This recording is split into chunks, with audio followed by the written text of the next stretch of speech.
नमस्कार, मैं हूं विनय सिंह। न्यूज के विश्लेषण में आपका स्वागत है। आज हम बात करेंगे कि सीबीआई विधानसभा नियुक्ति की जो जांच कर रही थी उस पर सुप्रीम कोर्ट ने रोक लगा दिया, जिस पर पूरा विश्लेषण होगा।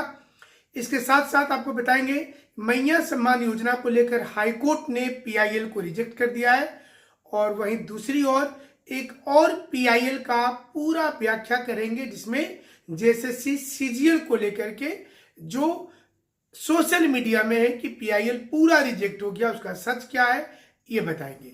इसके साथ आज दिन भर बीजेपी के लिए हेमंत सोरेन ने कई अपने भाषण में पॉकेटमार शब्द का जिक्र किया है, क्योंकि मिथुन चक्रवर्ती की पर्स गायब हो गई थी एक सभा में, उस पर भी आज विश्लेषण होगा। इसके अलावा बीजेपी ने एक बार फिर से कहा है कि वो सत्ता में लौट रही है, तो जेएसएससी सीजीएल सहित तमाम परीक्षा को वो रद्द करवा कर ही दम लेगी। इसके अलावा क्या है जनता का मूड, ये भी आपको बताएंगे। झारखंड के अलग अलग इलाके में वोटिंग को लेकर जो पैटर्न आया है वो बताएंगे। बचे हुए सीट पर क्या होगा ये सब कुछ भी बताएंगे। लेकिन उसके पहले आज दिन भर सबसे ज्यादा चर्चा रहा है आज कोल्हान में, कि कोल्हान से लेकर दुमका तक मैया सम्मान योजना जो है वो झारखंड सरकार देगी, क्योंकि ये जो है रद्द कर दिया गया है। किसके द्वारा? तो ये रद्द कर दिया गया है, रिजेक्ट किया गया है हाईकोर्ट के द्वारा। इस पर रोक लगाने के लिए पीआईएल लाया गया था, और इसे ही जेएमएम अपनी जीत के रूप में देख रही है। इसी जीत के क्रम में आज हेमंत सोरेन ने कई कुछ कहा, और साथ में चिड़ीमार गैंग, पॉकेटमार गैंग और क्या जाने क्या कुछ कहा, क्यों कहा ये भी बताएंगे। खाली झूठ बोलता है, ये लोग पॉकेटमार है। पॉकेट ऐसा काटेगा कि पता भी नहीं चलेगा। अब आपको बताते हैं कि कुछ दिन पहले मिथुन चक्रवर्ती की एक सभा हुई थी, और उस सभा में उनका पर्स चोरी हो गया था। उसके बाद बीजेपी के नेता मंच से लगातार ऐलान करने लगे, और इसी ऐलान को बीजेपी ने के खिलाफ जेएमएम ने मुद्दा बना दिया है, और जेएमएम ने कहा है कि पॉकेटमार लोगों की टीम में यही सब होगा, इसलिए जेएमएम कांग्रेस को जिताइए। तो ये मिथुन चक्रवर्ती का पर्स जो गायब हुआ था, और जिसके बाद ही जेएमएम आक्रामक मूड में आई है, वो भी सुन लीजिए। और आपसे आग्रह है कि आप कृपया मिथुन का पर्स जिसने भी लिया हो, मिर्जा का संस्कृति ऐसा नहीं है, आप आकर के मिथुन का पर्स को लौटा दीजिए। और मंच पे आग्रह है आप लोगों से, कृपया मंच को खाली कर दें।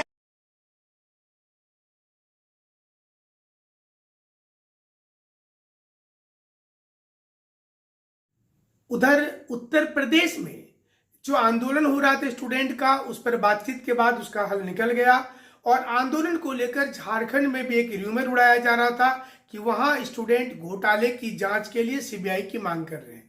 सच ये था कि वहां पर जो परीक्षा हो रहा था उसमें एक ही दिन में एग्जाम करवाने की डिमांड थी, और ये 3 दिन तक आंदोलन चला।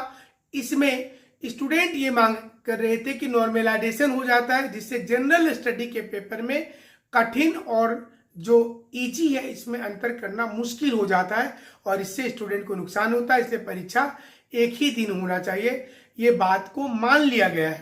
3 दिन तक आंदोलन चला, बैरिकेडिंग भी आज तोड़ी गई, लेकिन इसके बाद पुलिस वहां चुपचाप रही। उन्होंने वो तीखा एक्शन नहीं लिया जो झारखंड में पिछले दिनों लिया गया था, और ये खबर को फैलाया गया कि वहां भी स्टूडेंट जो हैं वो इसी प्रकार से कर रहे हैं। जब स्टूडेंट की बात हो रही है तो झारखंड में जेएसएससी सीजीएल, जिसे बीजेपी ने मुद्दा बना लिया है, इसे लेकर सबसे ज्यादा विचार विमर्श किया जा रहा है, और बीजेपी इसे ही आगे भी रणनीतिक रूप में देख रही है। पिछले दिनों कोर्ट ने एक फैसला दिया था, उस पर खूब राजनीति भी हुई थी।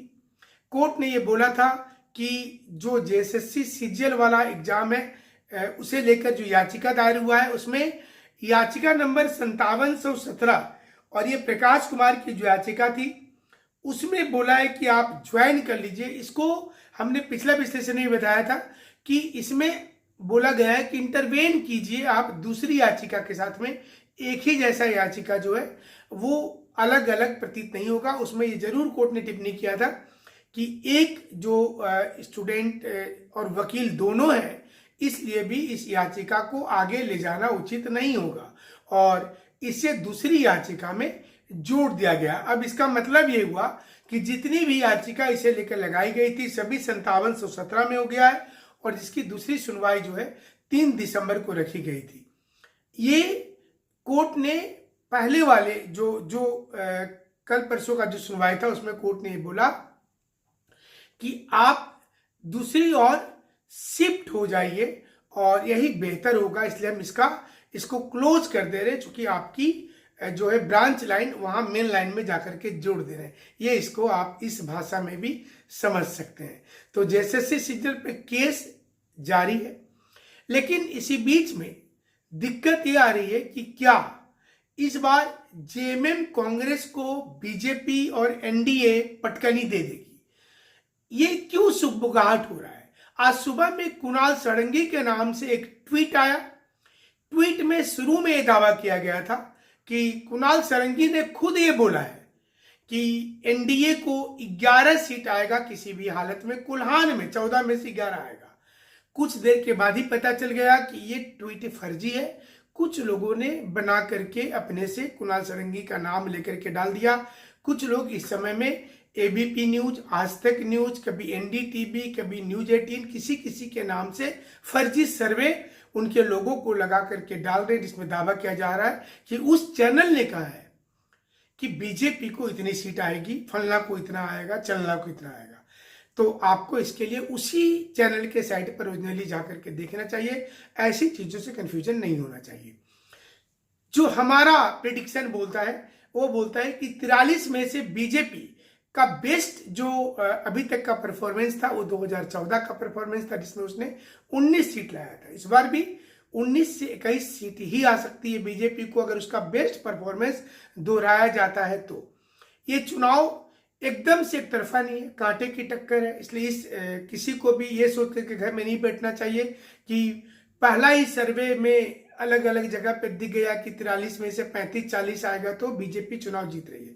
ऐसा कतई नहीं है, कांटे की टक्कर है। बीजेपी के कई दिग्गज नेता इस बार चुनाव हार रहे हैं, कांग्रेस जेएमएम के भी कई मंत्री चुनाव हार रहे हैं। तो ये बोलना बहुत मुश्किल है और आने वाले समय में पता चलेगा कि क्या बीजेपी जेएमएम के बीच भी क्या कोई खिचड़ी बन सकती है, क्या ये दोनों के बीच भी आने वाले समय में कोई नया समीकरण बन सकता है। देखिए, राजनीति है, राजनीति में ना तो कोई पक्का दोस्त होता है किसी का और ना कोई पक्का दुश्मन होता है किसी का।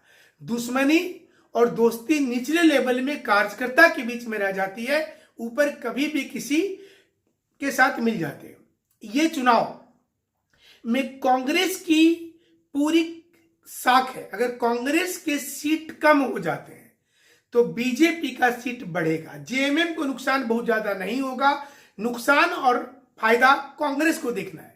कांग्रेस की सीट अगर 10 के नीचे रह जाता है तो आने वाले समय में राजनीति में बहुत बड़ा चेंजिंग भी देखने को मिल सकता है। हालांकि ये सब चीजें बाद की बात होगी, 23 तारीख के बाद पता चलेगा आपको इस तमाम चीजों को, क्योंकि 23 तक सब कोई अपने अपने खेमे में रहेंगे और 23 तारीख को जैसे ही डिक्लेरेशन होगा चुनाव के रिजल्ट का, उसके बाद आपको ये समीकरण दिखना शुरू हो जाएगा। दिखना, लोगों की आवाज बदलने लगेगी और आप आज जो भाषण सुन रहे हैं, आज जो आप सुन रहे हैं चिड़ी मार और पैकेट मार, ये सब कुछ सॉफ्ट हो जाएगा, जेल जाने से लेकर बाकी चीजें भी।